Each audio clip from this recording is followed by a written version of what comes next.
Hello and good afternoon, everyone. This is Christina Pusari from the EMA. Welcome to this interactive Q&A session on the eSubmission gateway and the web client. Firstly, I have to apologize. This session is oversubscribed. The virtual meeting room can only take up to 200 participants. So if you do get disconnected, you may not be able to rejoin as other colleagues might be trying to join. And also, if you are connected via separate connection in your organization and you know that other colleagues are joining from your organization, you might wish to share the connection because the meeting room will be very busy today. The session will be recorded and the recording will be available on the eSubmission's website where you can review this Q&A session later on. Also, we do have an alternative date on the 6th of June in case there are any problems, but also the date for the 6th of June has now been oversubscribed, so you might have problems to join. So please do join as early as possible if you get disconnected today. So just to give you a very quick outline of today's Q&A session, so I'll give you a very quick update on the gateway background and latest news. If you have participated in the training, this will be already familiar for you.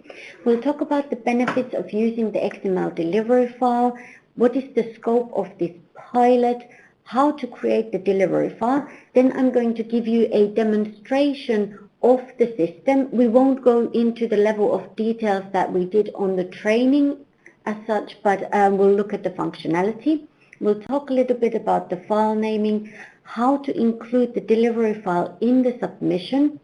We talk about the submission using the web client and the common issues, key points during the web client transmission, have a look at the acknowledgement example. We talk about how to avoid the problems and remind you of things that are good to know. I'll also give you a quick sneak preview to the next release, and we'll look at how you can find support and help should you need any.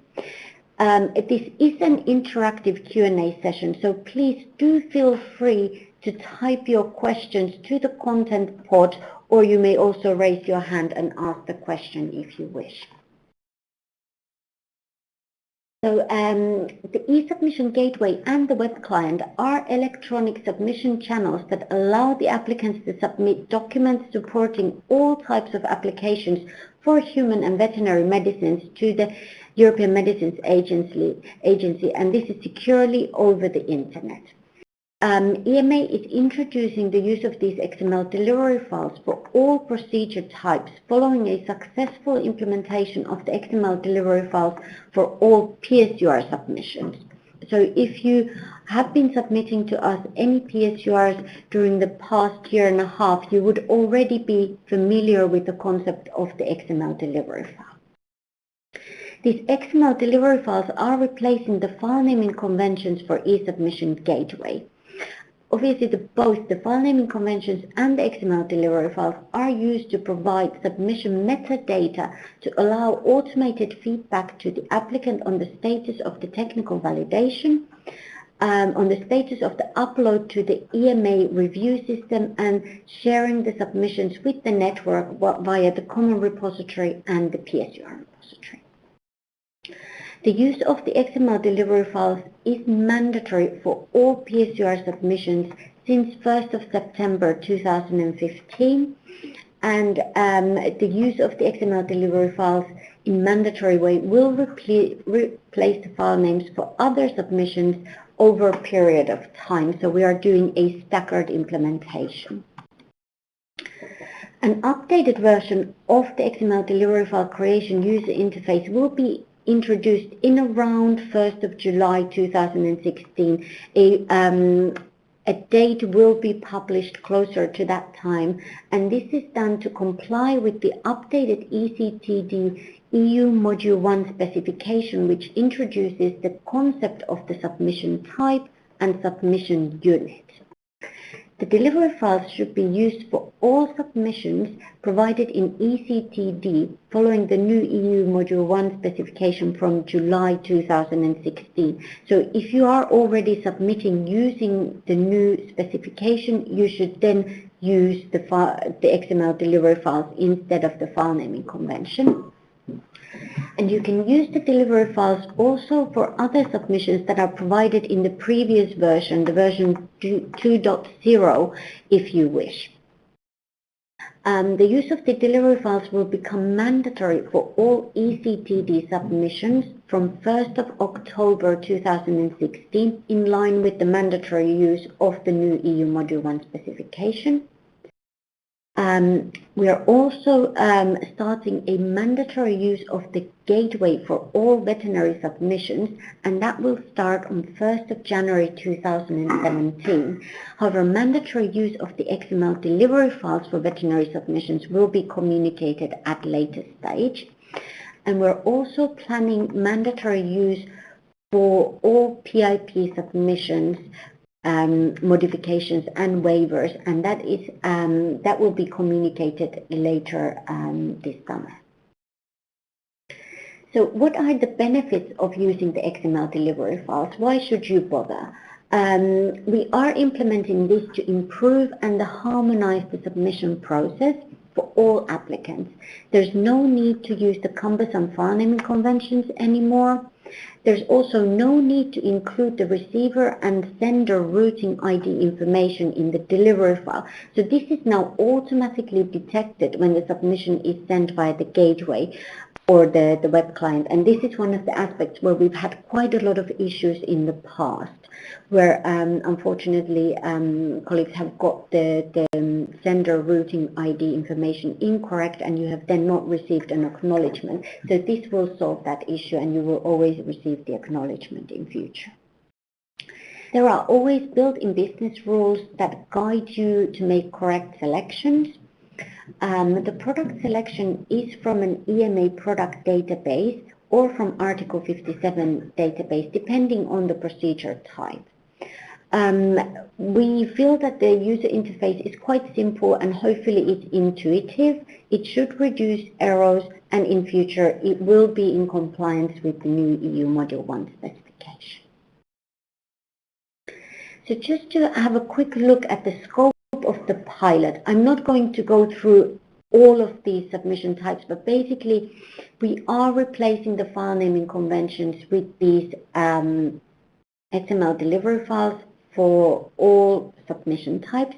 I would like to draw your attention to the scopes that for the submission types that are currently out of scope. So for those ones, you should continue for now submitting using the file naming conventions. So those are ancillary medicinal products, PAS 107 initial and supplemental information submissions, signal detection.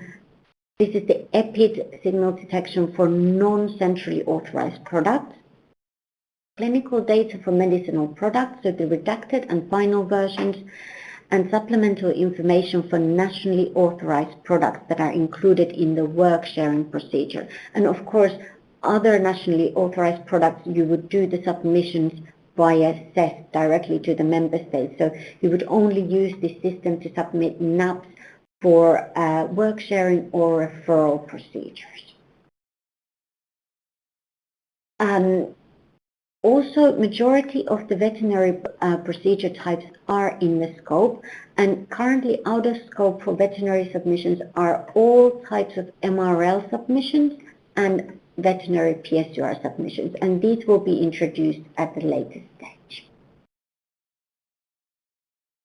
So how to create a delivery file? The delivery file screen requires different information depending on the regulatory activity, and each submission requires its own delivery file and submission via the eSubmission gateway, exactly how you used to do that using the file naming conventions.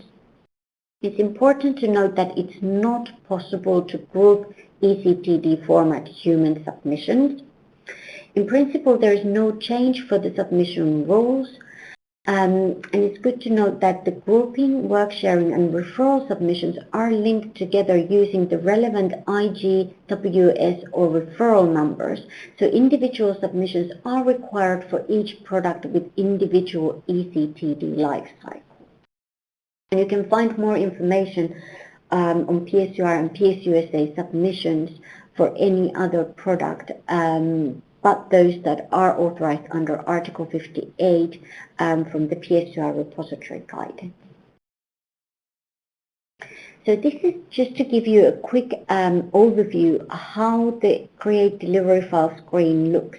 So the screen is divided into different sections, and you will be required to complete each field in each section. And the required data input really depends on the selected submission type. So I will go now to the actual live system to give you a very quick demonstration, and that might trigger some questions.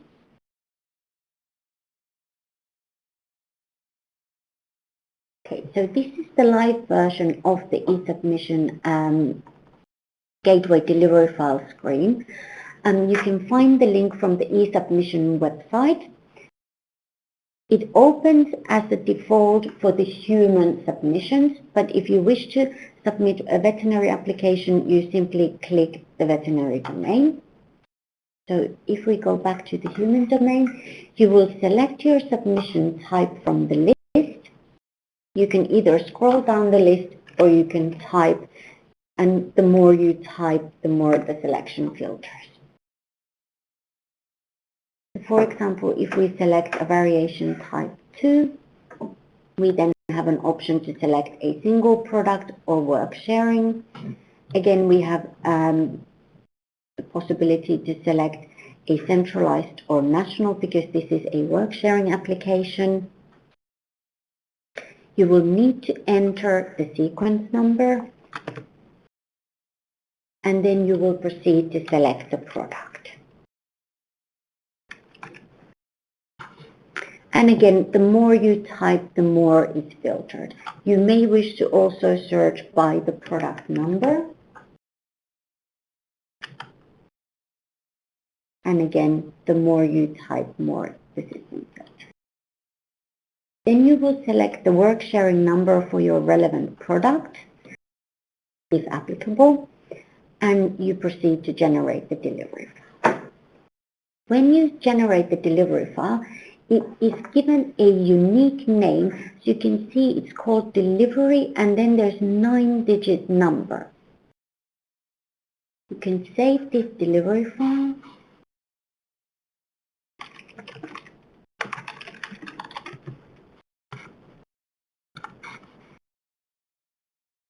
And if you wish, it is possible to rename the delivery file. What is very important that the delivery file must contain word delivery. You may wish to remove the number or give it a more meaningful name for your own purposes. You can do that, but you must leave the word delivery. You can open and have a look at the delivery file if you wish. All the metadata that was entered when we were creating this delivery file is now available in this data.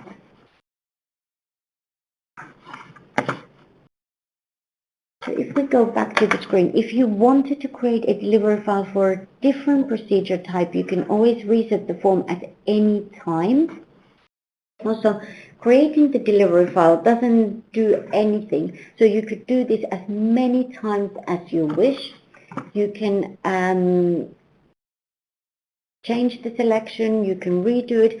As long as you haven't sent the delivery file to EMA with your submission, there's no impact. EMA doesn't see if you've done this, so if you wish to rehearse using the delivery files, feel free. There is no impact to the system at all. Something to point out, if you are submitting an initial marketing authorization application, you will of course enter the sequence number, but the product selection is slightly different. Here we are connecting to what we call a pre-submission module of our product database, procedure database called SIAMIT. So here you will find that the product number is in slightly different format. It's not the HC number, but it's exactly in the format as in your eligibility letter where you can find that number. So here you should select a product that has not yet been submitted. If you are submitting any other post-authorization activity, the product selection is then of those products that have already been authorized, and the product number is in the format HC. Just to point out, at the moment you can find the products that are ancillary medicinal products that have got product number HD on the list. They are available on the list, but unfortunately you cannot use this now during the pilot phase for actual submissions, as it's not possible to change the submission format. Ancillary medicinal product submissions are in the format of, are not in eCTD format, and hence it cannot be used at the moment. However, if your product is authorized under Article 58, i.e. the WHO authorization, you can select your product and you follow the submission rules as per normal. To reset the form, I will quickly present the selection of nationally authorized product, which you may have for referral or a work sharing application. So again, you can select submission format for these nationally authorized products. It's either eCTD or none. I'll keep it as eCTD. As usual, you will enter your sequence number and you proceed to the product selection.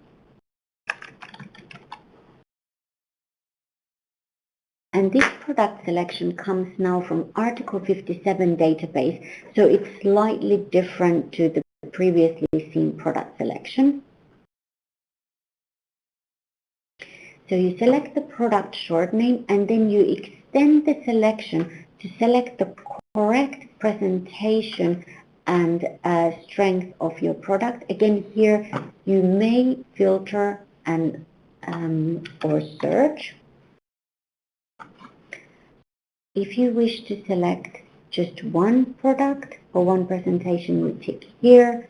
If you wish to select all of them or all of the ones that you have searched, you can tick here next to the MAH name.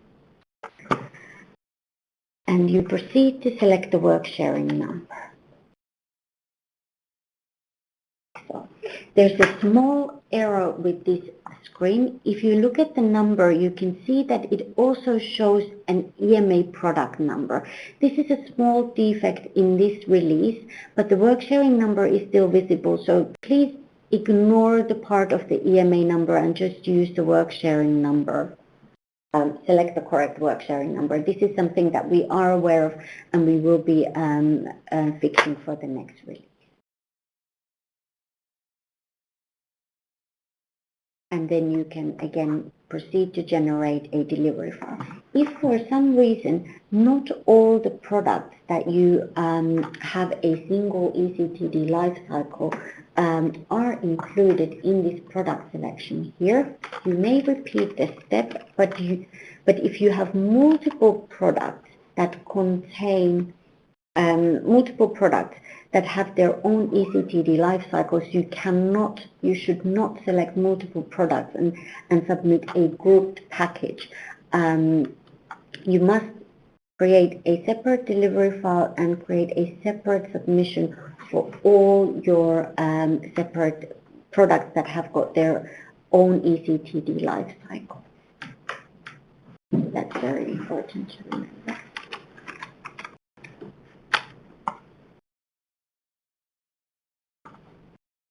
However, here, if you have a product that has a harmonized eCTD lifecycle, you can select two, and then you proceed to generate the delivery file. Again, the screen is slightly different if you are submitting for a referral. Again, depending on the referral article, the selection is different. So depending if this referral contains centralized only products or products that are also authorized nationally, selections are slightly different. You will proceed to select the referral number from the list.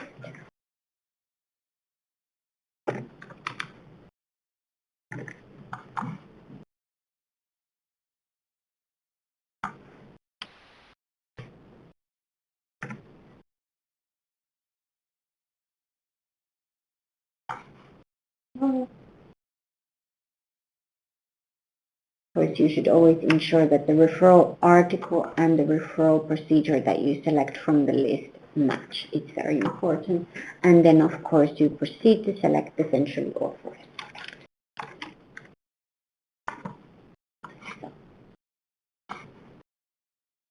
Again, the selection is slightly different. If you are submitting an ASMF, you will enter the ASMF number and you will select the product. Again, for PMF, is slightly different. Here you will enter the PMF holder. And for PSURs, for products that are authorized under Article 58, you will create the delivery file using this user interface. If you are creating a delivery file for PSUR for any other product, the system will automatically take you to the PSUR repository user interface. And again, if you have a submission for PIP, again, the requirements are slightly different. I won't go into the detail of all these different submission types today. If you wish to find more information on those, please look at the user guide on the eSubmission Gateway website, and the training recording and the presentation from the training will also be available for you. The presentation is published today and the webinar recording will be available within the next couple of days. So we'll look at the questions now before I continue with the presentation in case there's need for any further demonstration.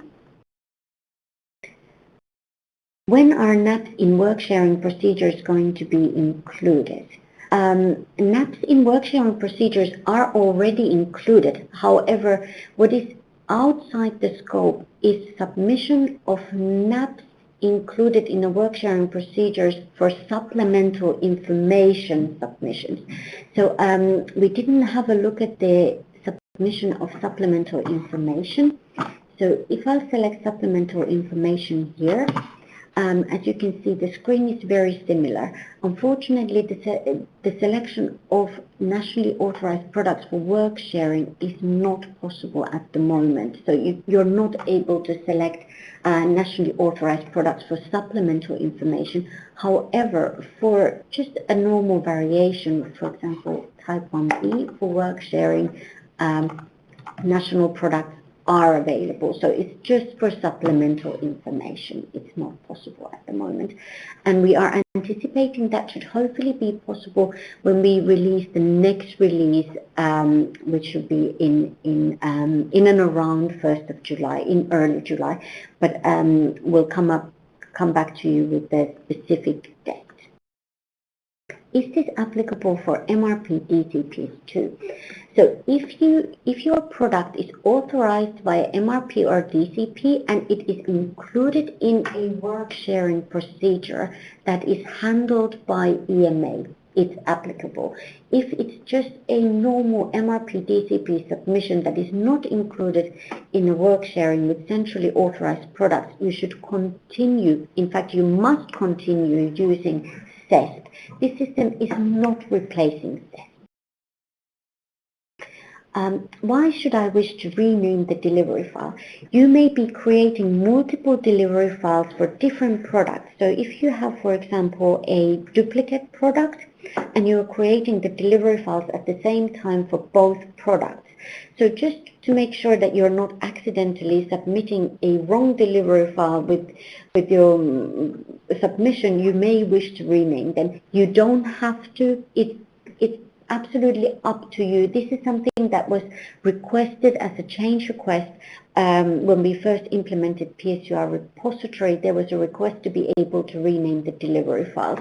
So this is completely dependent on how you process your submissions and what is the submission process in your agencies, but it's not a requirement to do so. RMPs for NAPs are submitted here. Normally, RMPs for nationally authorized products would be submitted using the CESP to the national competent authority. So if you have a risk management plan for centrally authorized product, you would submit it here. But for MRP, DCP, national, you would submit those using CESP to the national competent authority. May I know why submission type is not selected, ECTD or NICS? This is because for centrally authorized submissions, for centrally authorized products, you must always select ECTD. So, or in fact, you're not able to select it because you must submit in ECTD format. However, here you may see if your submission type is, for example, a national product, or your submission type is variation type 1B or type 2, work sharing, and you are including nationally authorized products, you may select NICS or other. This is also true for those nationally authorized products included in the referral submissions. So again, if we will select national, you are able to select ECTD, NICS or other. If we are selecting a centrally authorized submission, for example, annual reassessment, the mode is always single, the product type is always centralized, and the submission format is always ECTD.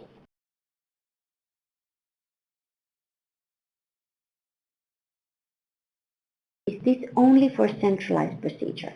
So as mentioned previously, if your product is included in a referral with centrally authorized products or in centrally run referral procedure, or if it's a nationally authorized product included in a work sharing procedure with centrally authorized products, you are using this system. If it's a purely national MRP or DCP, for anything else except PSURs, you must use CESP. If your submission is for a PSUR, be it included in the PSUR single assessment procedure or just for a product that is authorized in a single member state, i.e. what we call pure single NAPS or non-EU single assessment, then you must use the XML delivery file creation and you must submit to the PSUR repository. Were all browsers tested, or do you find Mozilla Firefox works best? We have tested all different browsers. You can use Mozilla, you can use Internet Explorer 11. It has been specifically built for IE 11, but also IE 9 works fine, and of course Google Chrome. So you have options of different browsers, and I believe Safari should also work if you are using Apple.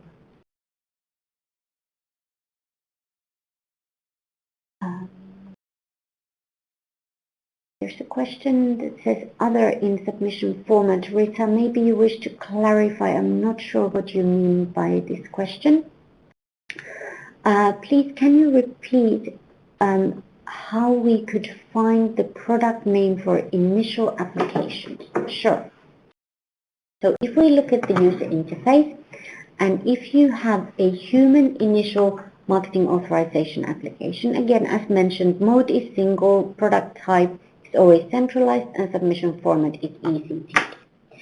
So you may search by using the product number or the product name. You would know both of these from the eligibility letter that has been provided to you at the time when you requested the eligibility for centralized procedure, or if you've done your letter of intent. You may search using any part of the product number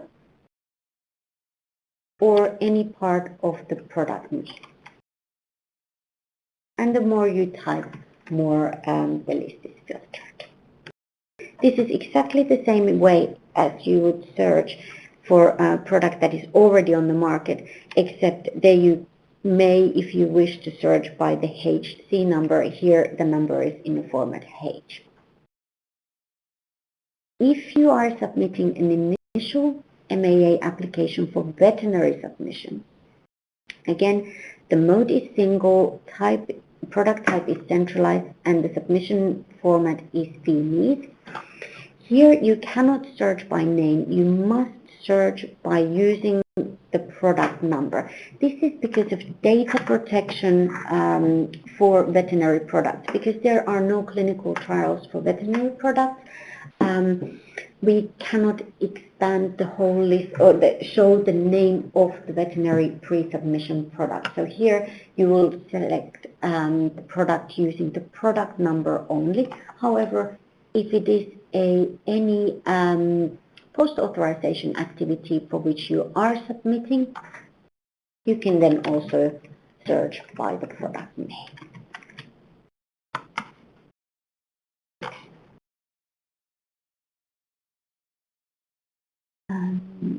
Can we enter free text under select product? Free text is only allowed when you are submitting veterinary submissions and you have a nationally authorized product. So for example, if we select a variation type 2 with the work sharing, and you have a national product included.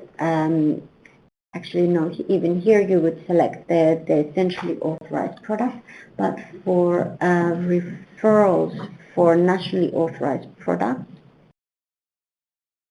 here you would enter the product name as a free text.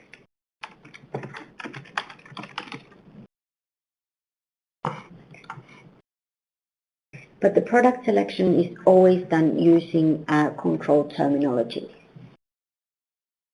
Only national procedure are connected to Article 57. Yes, that's correct. So all centrally authorized products, human and veterinary, are connected to EMA procedure database called SIAMET. Will the procedure number be available in the drop-down for initial MAA? Yes, the EMA product number is always available. For initial MAAs, there are no such thing as procedure number. It is the EMA product number, and that is always available, and you may search that using any part of that product number or the product name. If we don't find in our product in the selection, what should we do?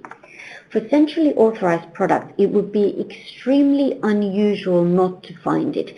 I understand the question because you may have used the PSUR repository previously. For PSUR repository, the product selection is also for centrally authorized products. It comes from Article 57. And sometimes the product may have not been entered into Article 57, or you may have incorrect legal basis in Article 57.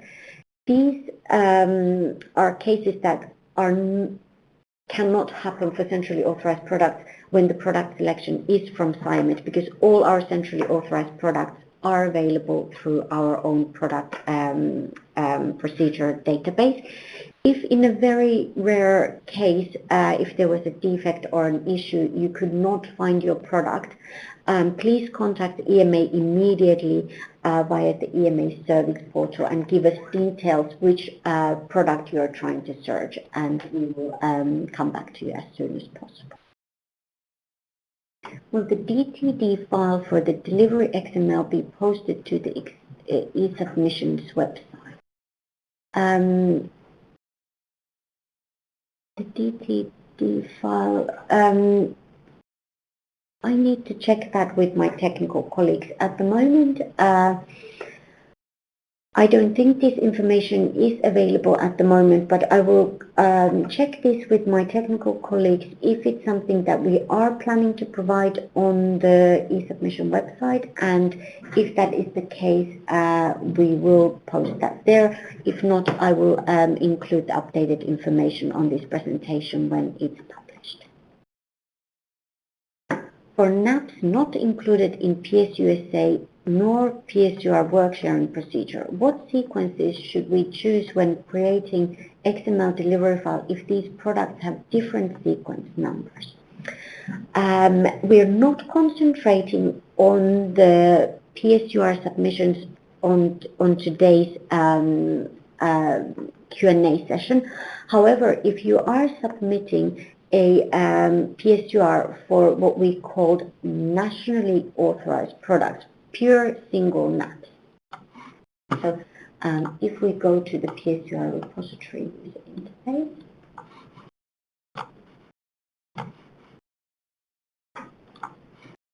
and you are submitting a PSUR for a product that is not included in a single assessment, you untick this box and you will select the country to which you are submitting, for example, Finland, and you will select the data log point. There is a submission format that must be selected. So if it's ECTD, the sequence number is always the ECTD sequence number. If it's a NIE submission, you should enter the NIE sequence number. So here you would enter the product selection. And when you extend, you must then select the product. So again, you should not group these submissions. If these products have their own life cycle, be it in NIE format or ECTD format, we do not recommend grouping of submissions. However, of course, if this is a nationally authorized product and the member state has specifically told you to do so, and you are grouping a NIE submission, you may enter sequence number 0000, and this should come through without any issues. But you must always enter something in the sequence number field. If you don't have a real sequence number, like sometimes for some niche products you may not have a real sequence number, you can always enter 4 zeros on the sequence number field. If we don't find EU ASMF or EMA ASMF and product name in the drop-down list, how do we proceed for new submission? You should always contact the EMA. So you need to request this ASMF number prior to your submissions from EMA using the PA Bus email address, which is available in this presentation and in the user guide. And of course, contact us immediately. Just one moment, my colleague will add some. This is Hanna Pawishka here. Hello everyone. Just to comment on that, we will have availability of the pre-text functionality for ASMS, as we know that sometimes there is a time gap in between submission of the number and finding it in SciMed when we are really linking that field to. So on the second release, which will be, as Christina mentioned, around 1st of July, we'll have that functionality. So please do not worry. For now, you will have to contact PA Bus to request the number, and we'll make it available through the interface. Lovely. Thank you very much, Hannah. We'll add that information into the presentation as well, but it will be available in a future release. So meanwhile, if such a case occurs, you can use, of course, the file naming conventions or contact the EMA and we will assist you how to submit. If Article 57 database will be the basis, will EVMBD be cleaned up before eSubmission will go live, particularly regarding those EVMPD entries that have been set to invalid MA? Will these entries products then be omitted shortly after the applicant has been submitted? The corresponding entry to EVMPD, currently invalid MAs are in the EVMPD even if the entry has been made months ago. obviously, we are only using Article 57 for nationally authorized products included in referrals or work sharings. So this should not be the bulk of the applications. I will raise this with our development colleagues to see if there is a business rule where products that have been invalidated are still available in the list. I know this is something that we have discussed extensively for PSUR submissions for the PSUR repository user interface, but I will need to go back to my technical colleagues and check this if this rule has been implemented for the eSubmission gateway for products included in referrals and in work sharing procedures. I will provide this information on the presentation when it will be published. How we manage response to questions during initial MAA review. What we select to create the delivery folder. So if you have any supplemental information submission related to initial MAA, you will select supplemental information. Do not tick the initial MAA box here because that is only for very special cases and it will be removed in future. So you will select supplemental information as a module single product. Again, product type and submission format are centralized and eCTD. You enter your sequence number and you will select the product. So there is no change. It's very, very similar. Obviously, you will then just select your product. I know these are not brand new products, but you can select whichever product you require from the list and you proceed to generate the delivery file. Exactly like you would submit supplemental information for a variation or for renewal or any other procedure.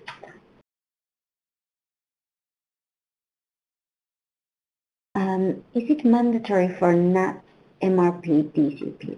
So again, the mandatory use for NAPS, MRP, DCP is only for PSUR repository submissions.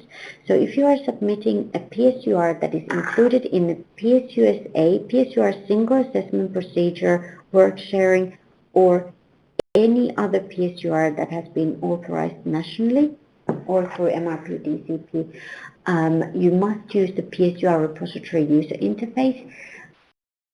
If it is a national product that is included in a work sharing procedure handled by the EMA, you should of course use this for those nationally authorized products. But it cannot be and it should not be used for other national MRP and DCP submissions. You must use CESP. CESP is still in place. CESP is for the MRP, DCP and national submissions. So this is not taking over CESP. Do I have to prepare for each sequence a separate delivery file in case I have different strengths in separate eCTD sequences? Yes, Anna. If different strengths have a different eCTD life cycle, you must prepare a delivery file for each sequence and submit separately, exactly like you would do for PSURs when submitting through the PSUR repository. You cannot combine eCTD submissions. In the submission format drop-down, other is also stated. What type of formats are included in others? So in the very special cases, for example, for urgent safety referral, where the product life cycle is still in paper or non-eCTD, non-NIS format, you could select other. This may be just simple PDF, for example. So here, other, we refer to a non-NIS, non-eCTD electronic format. This should be only in very exceptional cases. If you have an urgent referral where you are unable to convert the product lifecycle to eCTD or NIS, or you you cannot do that due to other reasons. For nationally authorized products. Obviously, for centrally authorized products, that is not an option and it cannot be done. Also, just a quick reminder, the use of ECTD is becoming mandatory for all ASMF submissions. So in future, ASMFs also have to be submitted in ECTD. So the selection of other formats should be an exception. The eSubmission for initial MAA is only applicable for centralized procedure. Absolutely.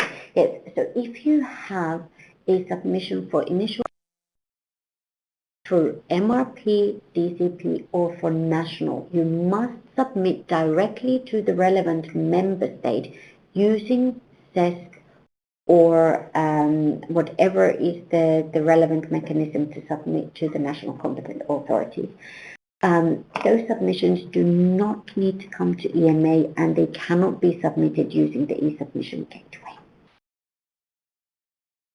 Will the values, submission description, etc. as per current ECTD specification for Module 1 will change?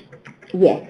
I will give a little bit more information on that when we go back to the presentation, but we will start reflecting the new EU Module 1 specification, i.e. we are introducing the concept of submission type and submission unit, and this will be reflected in both user interfaces, in the gateway delivery file creation and in the PSUR repository user interface.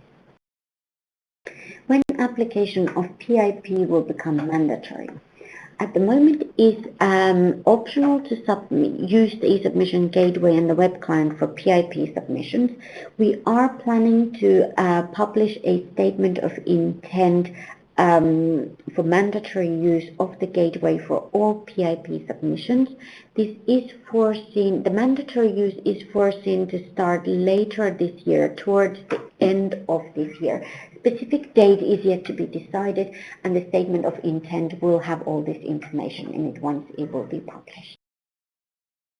If PIP application become mandatory, would then the delivery per CD as per current guidelines would be skipped? Absolutely. So as today, when you are using the gateway for PIP submissions, you do not need to submit a CD with the paper cover letter. So in future, when the use of the gateway will become mandatory, that's the only way you submit, exactly like it's also for veterinary submissions. If you are submitting using other channels, you will also need to submit the paper cover letter and the CD. If you're using the gateway, you have absolutely no other requirements. You're simply submitting via the gateway. So it will make the submission process a lot leaner. If you today, when it's optional to submit via the gateway for PIP submission, you don't need to send the CD and the cover letter. So again, already today you could use this more leaner process. Is there any guidelines or rules for naming delivery file? We will get to that in the next slide, but basically there are no file naming conventions anymore when delivery files are used. You may give the file a meaningful name in case you need technical support, but there is absolutely no need or rules for any file naming in future. Are you going to include PSUR submission and repository in this webinar? No, we have had very recently a training on the latest release of the PSUR repository, and we also had an interactive Q&A on the PSUR repository functionality. Both will be posted on the eSubmission website very shortly. So if you were unable to attend the training or the Q&A session on the PSUR submissions, you will find those recordings and the presentations from the eSubmission website in very near future. Can we start using delivery files for PIP submissions from now? Yes, absolutely you can. I can quickly present to you how this is done. So simply you will select from the list PIP and you will enter the PIP number here. Like so. You enter your 6-digit PIP number, and that's all that is required for PIP submissions. You will generate the delivery file, you will include the delivery file with the submission folder, and you submit it via the gateway. So it's already possible to test.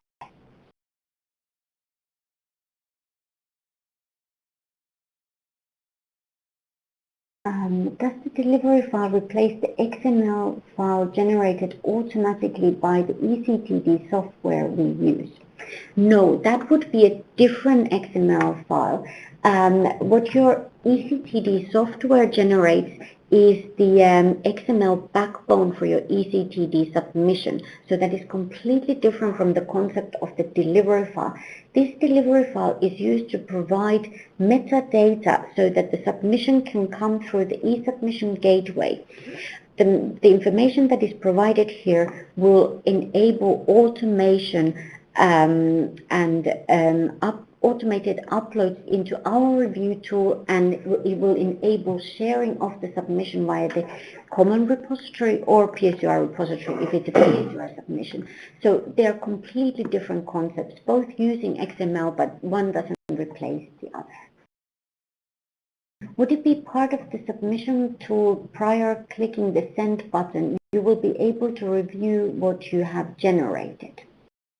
Again, here, you will need to create this delivery file separately. So the submission process is a two-step process. You will come here to create your delivery file.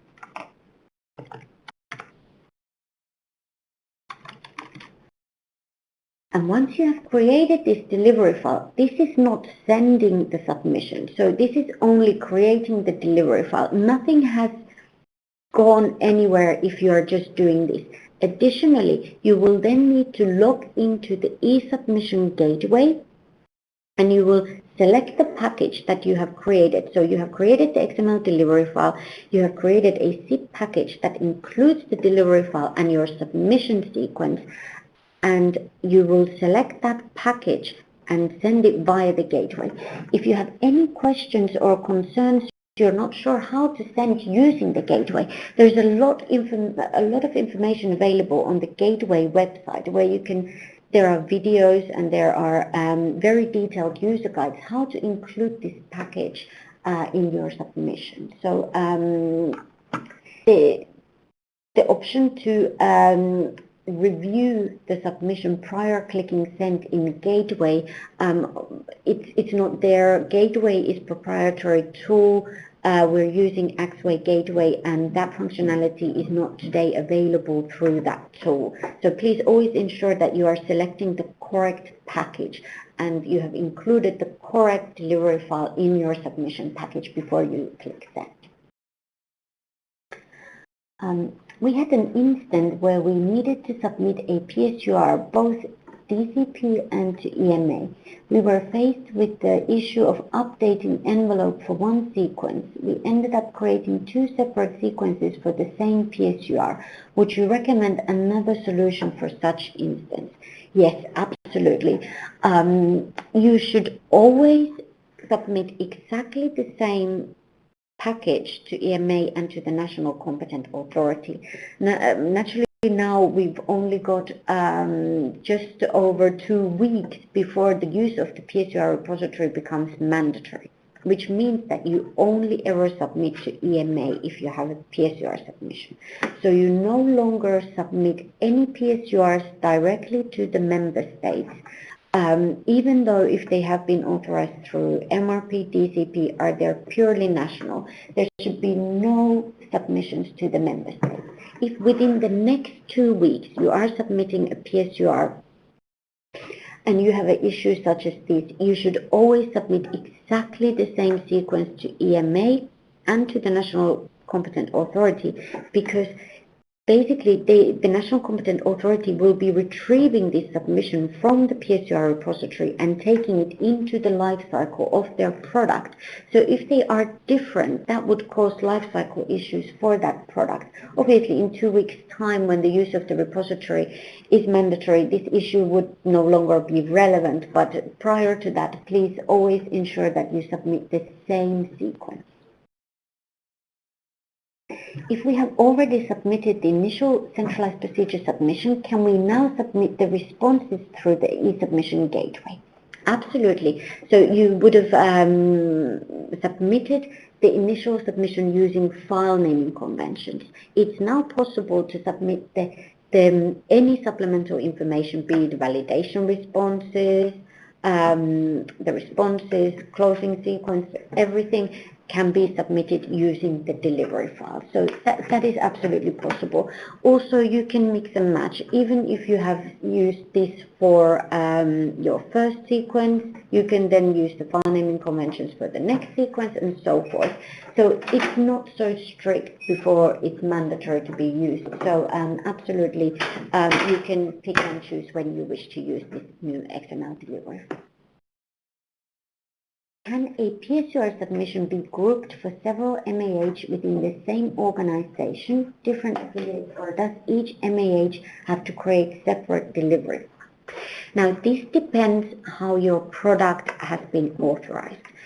And if the product has a harmonized ECTD lifecycle, so one product has one ECTD lifecycle, no matter if there are different affiliates in different member states, one MAH can submit on behalf of all of the marketing authorization holders.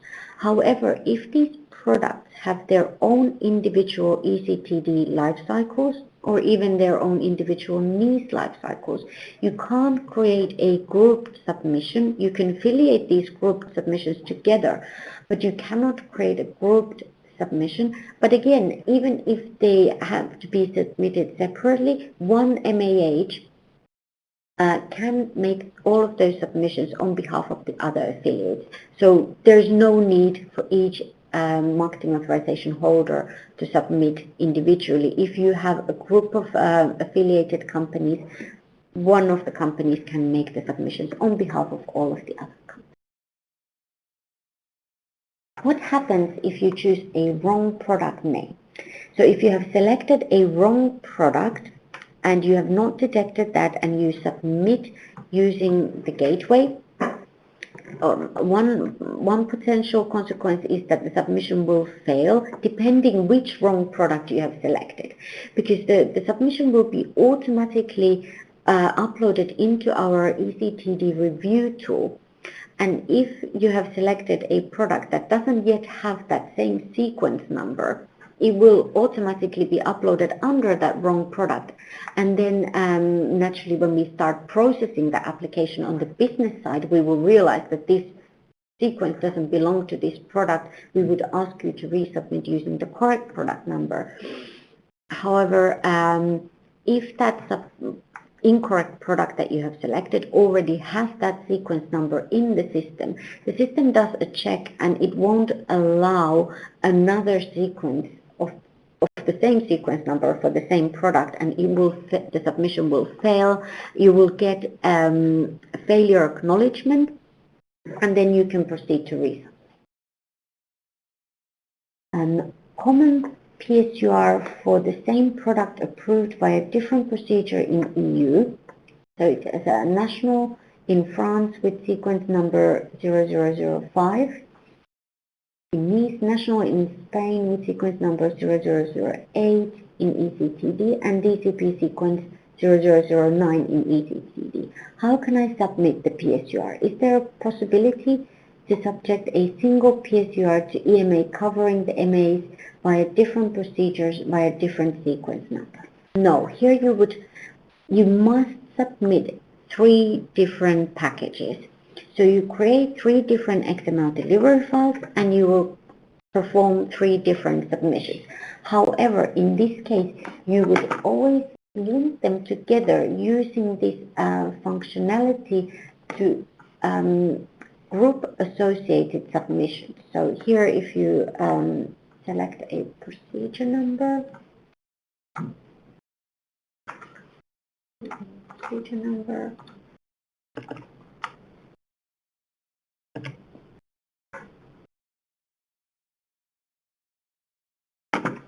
you will click work on a group of associated submissions.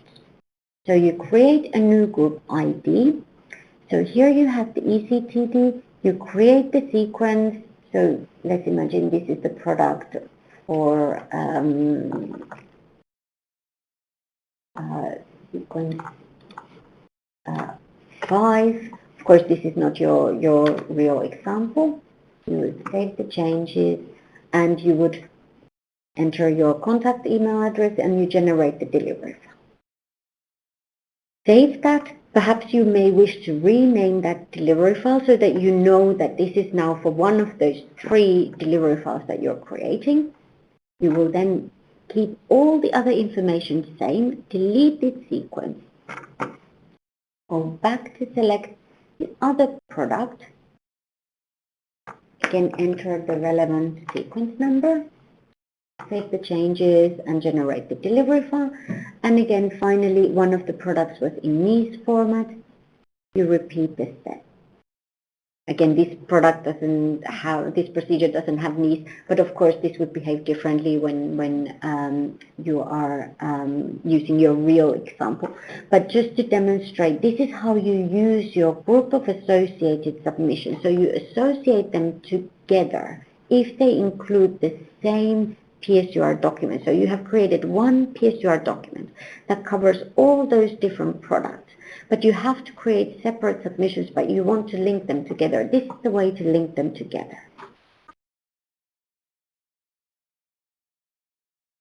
There's more information on how to do that in the PSUR repository user guide and in the presentations, especially the version 1.04. So you can find the video recording and the presentation on the eSubmission on the PSUR repository website, and there's a lot of information how to use this grouping of associated submissions functionality.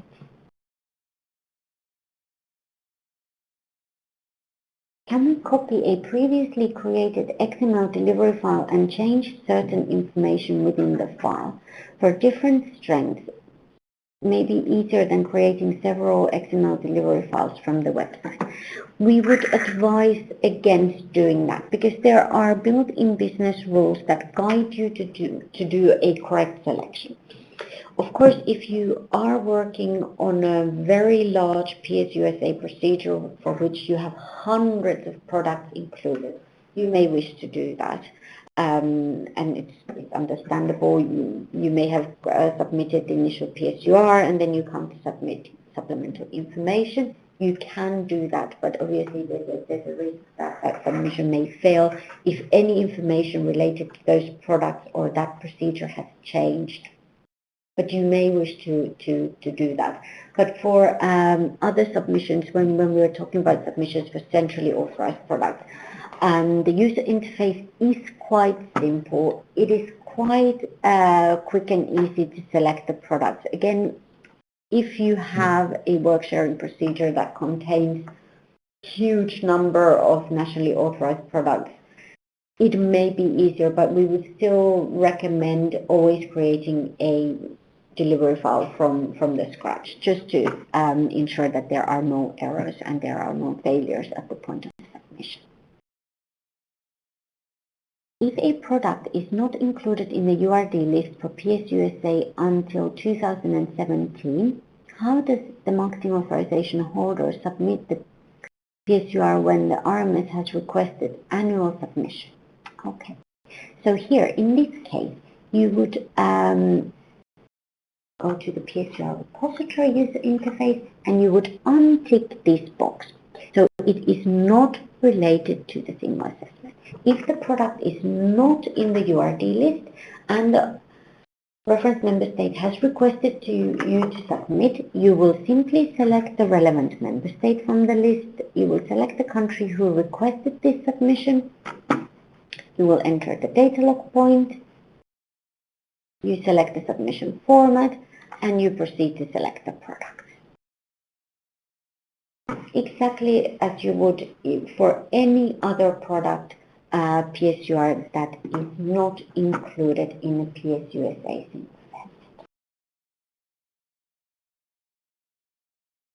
assessment. Can we test the eSubmission before real PSUR submission. So again, if you wanted to create delivery files for PSUR submissions, you can do that at any time after the data log point and before the submission deadline. But of course you can. Again, this creating the delivery file doesn't leave any mark. If you wish to send a test submission, please contact the EMA before doing this so that we can ensure that there won't be any failures using the test gateway. And it's very, very important to use a different version of the gateway. When you register to use the eSubmission gateway, you were provided details of the V gateway, which is the test gateway, and the P gateway, which is the production gateway. So you must always use for any test purposes the V gateway. But if you wish to do a test submission, you should always contact us prior to that submission so that we can prepare the environment for you. If it's for nationally authorized products, normally you can do these test submissions using the V gateway without any specific preparation required.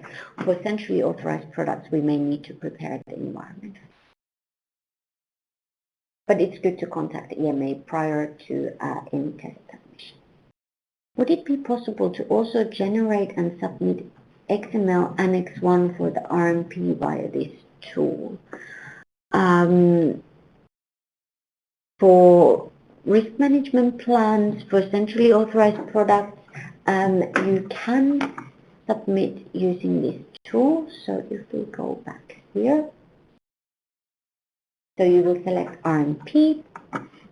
It's a single product, centrally authorized ECTD, and of course sequence number is your next ECTD lifecycle sequence, and then you will just select the product from the list, whichever product.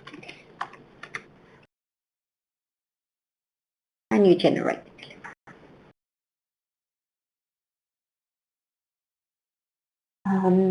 Multiple submissions made via eSubmission gateway for single PSUR, will EMA charge a fee?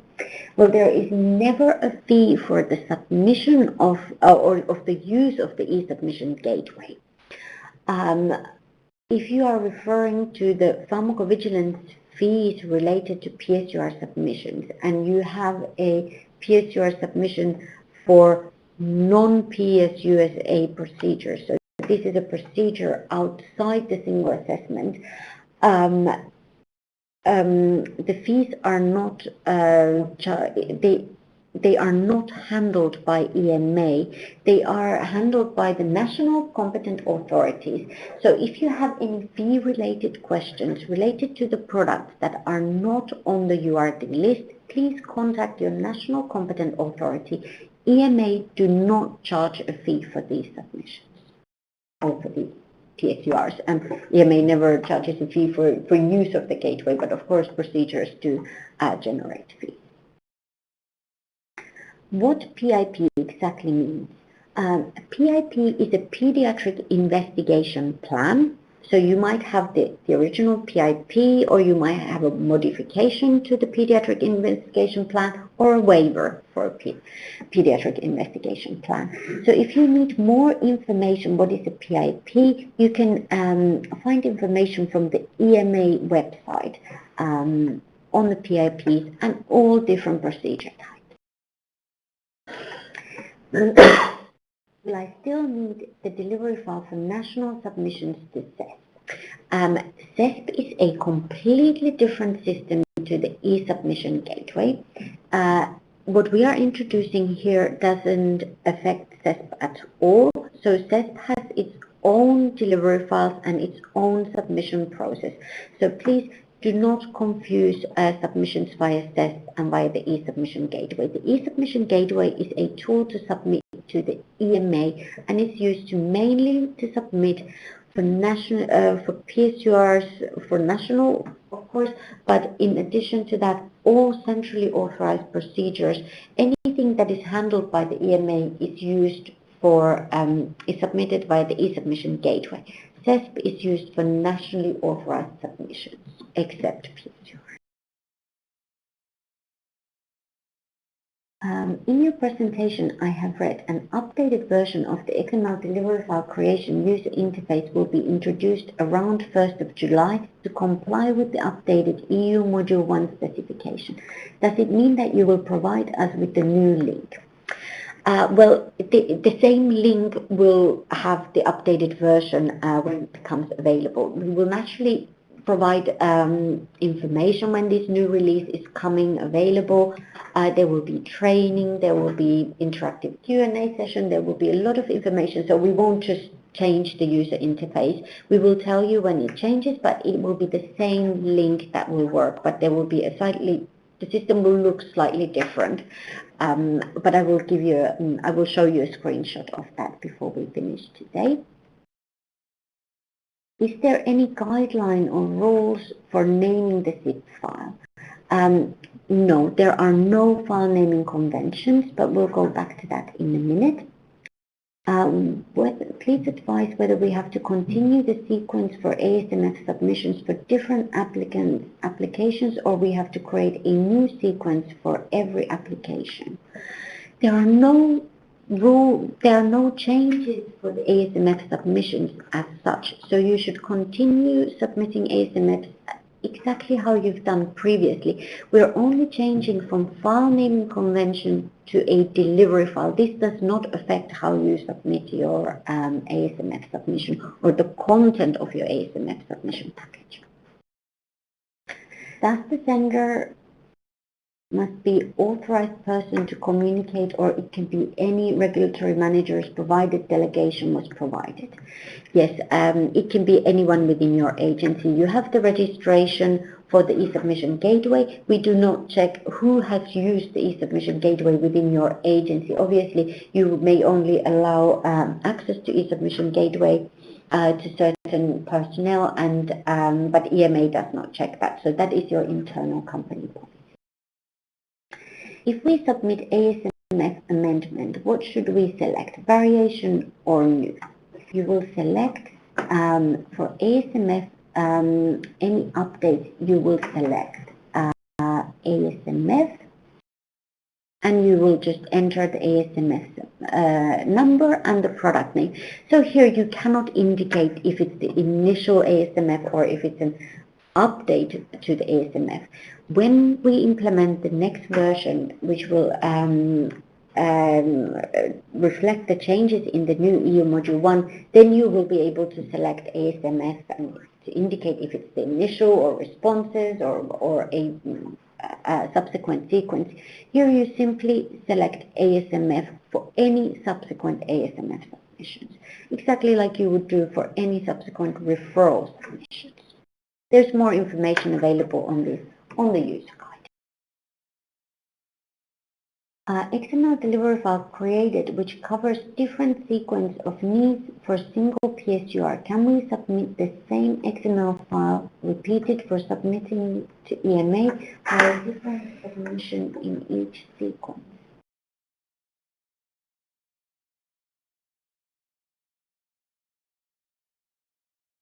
I'm not quite clear on the question, Rita. If you would like to provide specific details on that question, especially because it's related to PSURs and we're not really concentrating on PSURs today, would you mind sending me an email? You have my email address from the invitation, so if you can send me a specific question and the scenario, and I will come back to you after the question, please.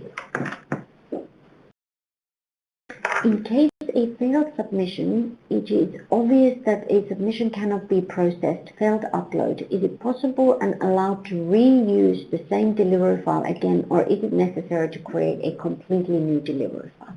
No, you can of course reuse the delivery file. There's absolutely no need to create a new delivery file if it's simply because your submission has something wrong with it. The ECTD format wasn't correct or whatever. If the failure isn't related to the XML delivery file, you can absolutely reuse it. Can you please click on the veterinary submission? I would like to see what goes in the vet submission instead of the sequence. Sure.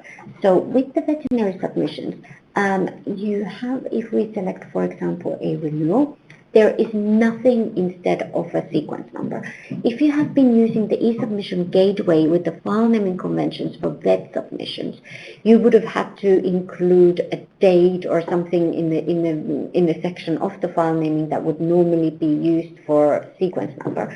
So here, with this new interface, you do not need to provide this information at all. So you simply just select the correct format, be it BNeS or other, and you select the product and you proceed to submit. What does sequence number mean? Sequence number is a number of the submission package. So for example, if you have an initial submission in EasyTD format, it would be 0000. Then your next submission, maybe its validation responses, would be 0001. So the product lifecycle is built by using these sequences. So each submission package that you are sending has its own sequence number. Of course, if you are a veterinary applicant or if you have a PIP submission, you would not need to use a sequence number, and you can completely ignore all of that because you do not need to provide such sequence numbers. They are only relevant for EasyTD and NES submission. Do you confirm that this new gateway does not apply to orphan applications or requests for scientific advice? Yes, for the time being, orphans and scientific advice are outside this system, and they are submitted as previously. But this is something that we are hoping to include in a future version so that we could harmonize all submissions to the agency using the gateway. We had a situation where we submitted a PSURs to the PSUR repository and received a receipt, but never received the acknowledgement, neither failure or positive. What could the failure be? In the past, if you have if this submission was prior to the release 1.06 to the PSUR repository, where you needed to include the sender's routing ID, if you had included an incorrect routing ID, you maybe would have not received the acknowledgement. Now, in the new version of the PSUR repository user interface and in this gateway, you do not need to provide these routing IDs because we detect the routing ID automatically when you connect to your gateway account. So this issue should no longer happen. So I would assume that would have been the most likeliest reason why you didn't receive the acknowledgement. If it was a very recent submission, after the version 1.06 was already deployed and available, please do check with EMA if we have received the submission, and we can then confirm that to you. If we were interested in test submission environment, as you said before, we would be possible to ask for, can you estimate how long EMA would need to install such an environment, allowing colleagues to get some practical training?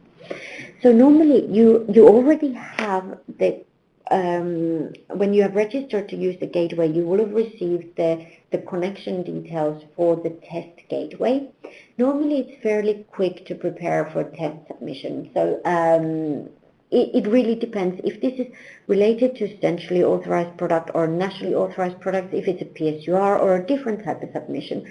So it's a little bit case by case basis, but do contact the EMA and we can then give you more detailed information.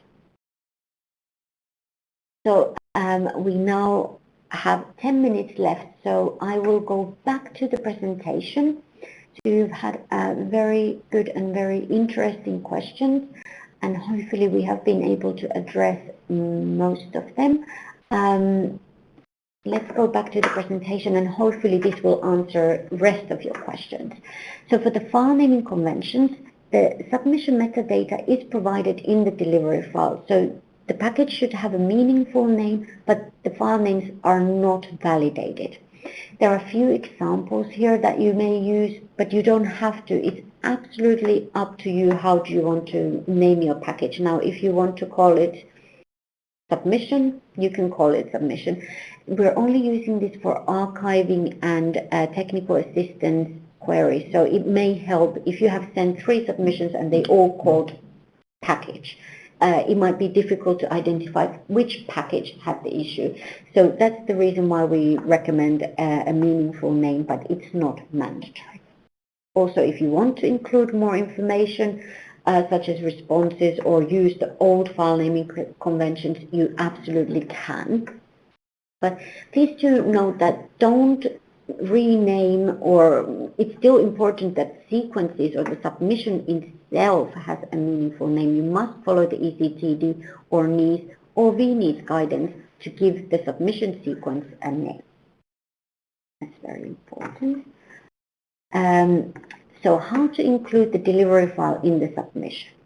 So to ensure that the submission is successful, it's important to place the delivery file in the correct place in the folder structure, and to ensure that the structure is not superfluous, so it doesn't contain any additional empty folders on the top level. So when you are creating the zip, ensure that you only have the submission folder, for example, sequence 0017, possible Word version working documents folder, and the XML delivery file in a folder, and then you will create the zip.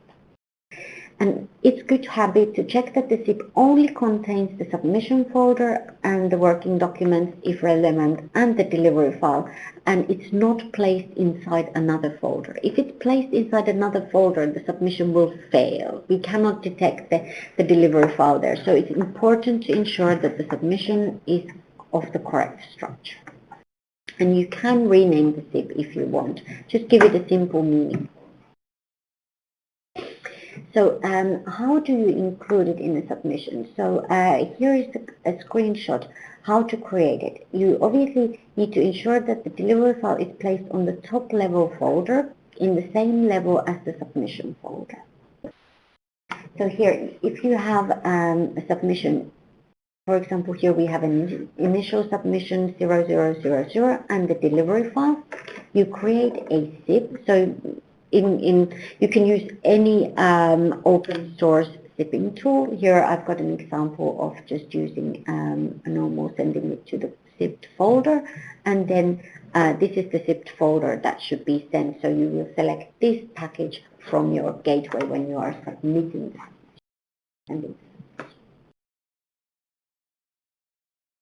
Few important points about the eSubmission web client. So please ensure that you are using a correct version of Java.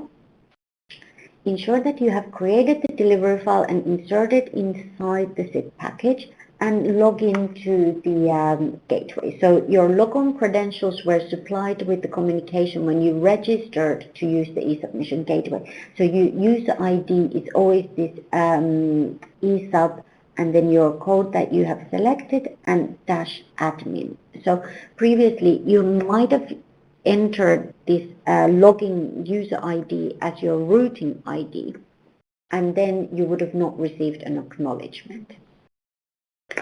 And it's always very, very important to select the advanced mode, which is the link here, send documents more than 10 megabytes. And this will only appear after you've added the eSubmission gateway on the exception side in the Java console. So if you do not use this advanced mode, you will not receive a receipt. So it's very, very important to. So again, here is how you include these Java exceptions in the Java console. This information is already available in the eSubmission gateway website, so I don't go into detail on that. The common issues. So the ECTD technical validation identifies and rates the severity of the errors, and there are pass-fail checks against the ECTD criteria, and the results are indicated in the acknowledgement as success or failure. And you will find the ECTD validation criteria document under the eSubmission website. You might have tried a duplicate submission. So if you've accidentally clicked send button twice, the first submission would come in through fine, and the second one would fail just because it's a duplicate. In those cases, you don't need to do anything. the duplicate hasn't come through. If you are trying to submit something that you've already submitted, so it's existing sequence that is already in the database, and you've modified it and sent it as a replacement, so that would cause a failure. So if you need to modify a sequence, you will need to then resubmit using the next sequential number, or you may have an incorrect submission structure. Important key points during the transmissions. So there are two automated messages sent during the transmission. There's a receipt and an acknowledgement. So it's important to always use the advanced mode for all transmissions via the web client, also submissions that are smaller than 10 megabytes. The receipt is sent once the submission has been successfully received by the EMA web client. It's a simple text file with the timestamp. So this is basically your courier signature that we have received the package, but we've not looked inside the package yet. We don't know if the package is empty. So once you receive the acknowledgement, you know if you receive a success acknowledgement, submission is fine, it has been uploaded to the EMA review tool, if it's a PSUR, into the PSUR repository. But if you receive a failure acknowledgement, it means that there was something wrong with the submission and you must resubmit the same sequence again. We have not received this sequence. And the onus is on the applicant to resubmit. You will receive this acknowledgement, but we don't ask you to resubmit. So you will need to follow up this failure acknowledgement.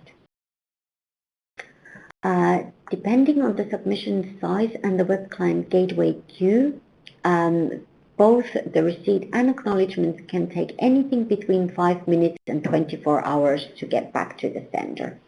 Obviously, if it comes to up to 24 hours, you're kind of missing your submission deadline and you haven't received anything, you might wish to check with EMA. It's very rare that it would take up to 24 hours to get for you to get this acknowledgement. And all submissions should be archived as a zip file, and the compressed application file must comply with the zip open format. And there's just a simple view of the acknowledgement and the receipt. And here's an example of the acknowledgement. And again, how to avoid problems. So again, the incorrect folder structure used in the zipped file sent to EMA. So you always should ensure that the sequence number folder is at the root as reflected in the picture here. Of course, if your submission is not in ECTD, your submission folder would follow the Viennese file naming conventions. For example, it's called root, and it has the product name and details. If it's a PIP or other type of submission, obviously it doesn't have the sequence number in the file, but you would follow the other recommendations. So the submissions should be compressed before the submission as a zip file, and they must comply with the zip open format. And obviously we only process the initial submissions, not the duplicate. And again, only one package and delivery file should be included per the zip file. You should always use the advanced mode. If you have any questions or queries, please do submit these using the service desk tool. In principle, there's no change how the eSubmission gateway is used. We're replacing the file names with the XML delivery files. We are not replacing CESP. This is very, very important. CESP continues to be used for MRP, DCP, national submissions, except for PSURs. If your submission is a PSUR, you must submit via the gateway. You no longer use CESP or CD, DVD directly to the member state. And of course, if there are any changes to Article 57 for nationally authorized products, be it a PSUR or a product included in a work sharing variation or a referral, normally the changes in Article 57 are reflected within 24 hours from the acknowledgement from the Article 57. Also good to know, follow-up measures are called PAMs. So if you need to send up a follow-up measure, it's called post-authorization measure now. You may generate the delivery files as many times as you wish and rehearse the creating delivery files for any procedures without any impact to EMA. The EMA does not receive the delivery files unless they are included in the submission package and sent via the eSubmission gateway or the web client. So the generate delivery file doesn't send anything to EMA. You can do that as many times as you wish if you want to rehearse. It is not possible to group different submission types. So each submission type requires its own delivery file and submission. There's no change to this.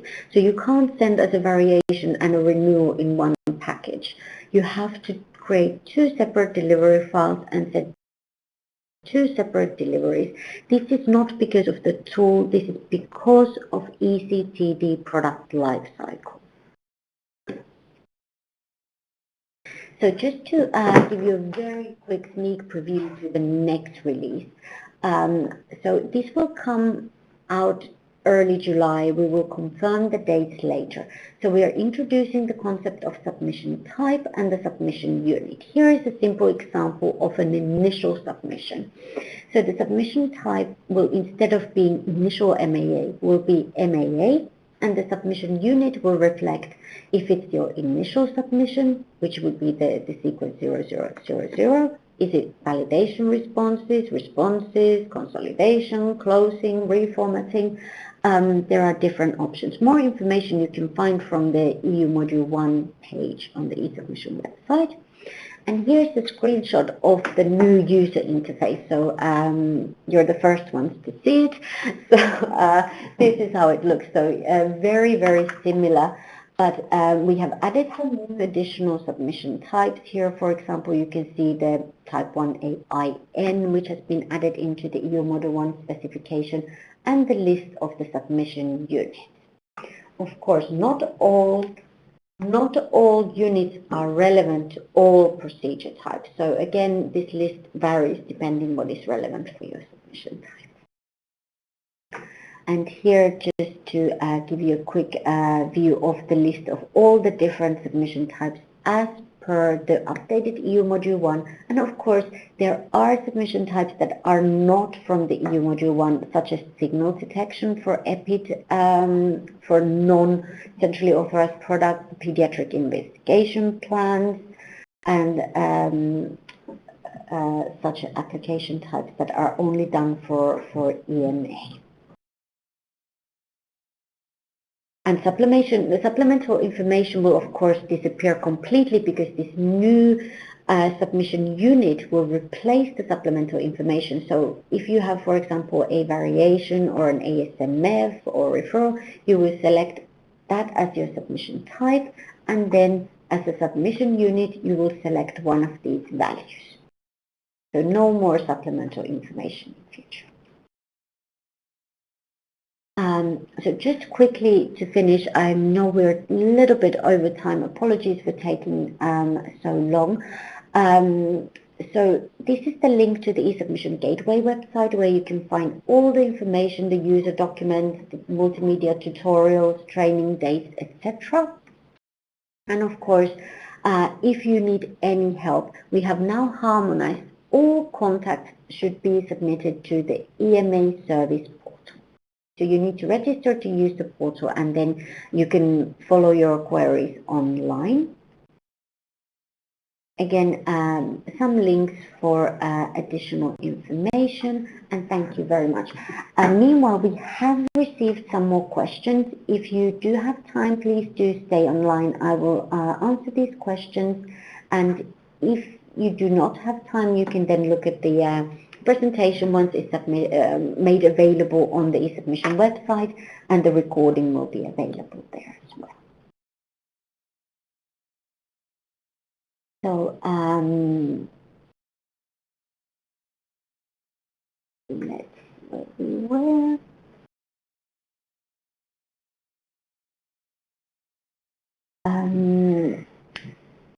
will you send the presentation? The presentation will be available on the website, so I'm not planning to send this via email to everyone. You will find it. I will update the presentation to reflect the questions, and it will be available on the website. Validation report generated for eCTD or NIS is to be enclosed in PSUR submission package. No, that is not necessary. There's no need to include the validation report in the submission package.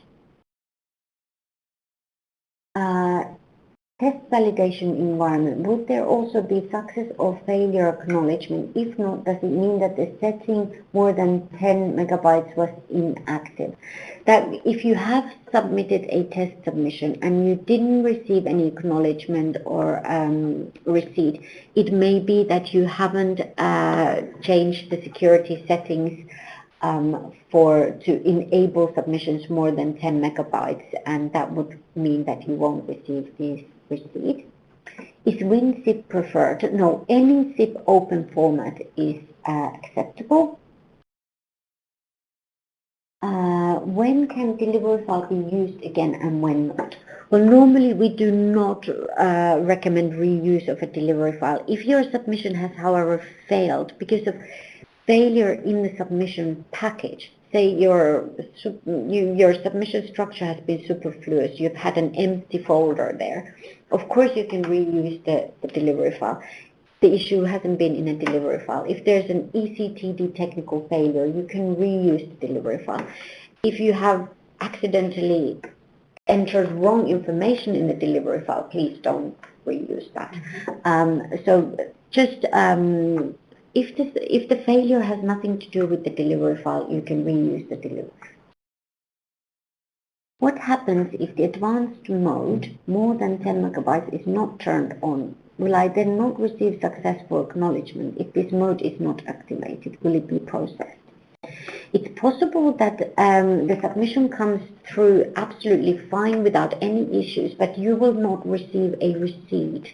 So this is the kind of the courier acknowledgement in a way of modern world to say, yes, we have received your submission. So we always strongly recommend that you use the advanced mode. It doesn't mean that the submission doesn't come to EMA if you don't use it. It's just something that we recommend so that you will get all the system notifications as Google recently blocked the use of Java plugins in Chrome, meaning that the advanced mode does not work. Does EMA know if other browsers are likely to follow? We're not aware if other browsers are likely to follow.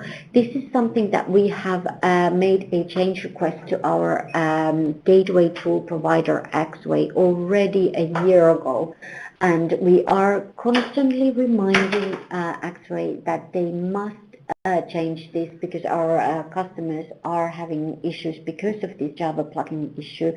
So this is something that we are doing our best to solve. Unfortunately, it is not up to EMA. It's a proprietary tool that we are using, and we are trying to solve the issue. But thank you, Tim, for pointing that out, and we will definitely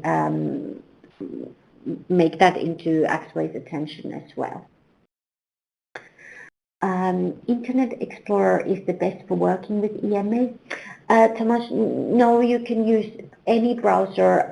Again, Tim mentioned here that Google Chrome may not work well because of this Java issue, but to create the XML delivery file, you can certainly use any browser. It works. It has been tested, and I have tested also using Google Chrome, Mozilla, and Internet Explorer version 9 for the XML delivery creation. I have never managed to get it work. I had to install Mozilla. It may be due to other settings or other system requirements in your environment, Tim. But if you do have issues, please do report to EMA if it's something that EMA may be able to help with. Will Ultralink remain? Well, this system is not replacement of Ultralink as such. Utralink should not be really used for submissions. I know at the moment, for example, veterinary submissions are made by Utralink, but additionally you will have to then submit the hard copy wet signature cover letter. So Utralink will remain, but for different purpose. Utralink should not be used for submissions. And of course, for any centralized procedure submission, Utralink mustn't be used on the human side. Okay, let's see. Use of Internet Explorer to work in Java.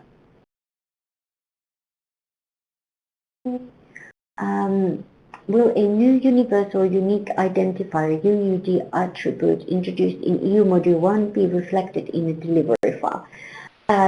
We are not planning to include this information in the delivery file because it's already available in the ECTD package itself. So that would not be necessary for the applicants to add that information in the delivery file for now. So I believe that's all the questions today. Thank you very much, and apologies for taking a bit too much of your time. This presentation and the recording of the presentation will be available on the eSubmissions website. I will aim to address all the questions you've asked in the slide deck, so that you, if you don't want to watch the video but you want to refer back to the answers, you can find them from the presentation. And of course, if there was anything that isn't in the user guide, it will also update the user guide. So thank you very much. Have a lovely day. And if there's any questions, please do not hesitate to contact us via the service desk. Thank you.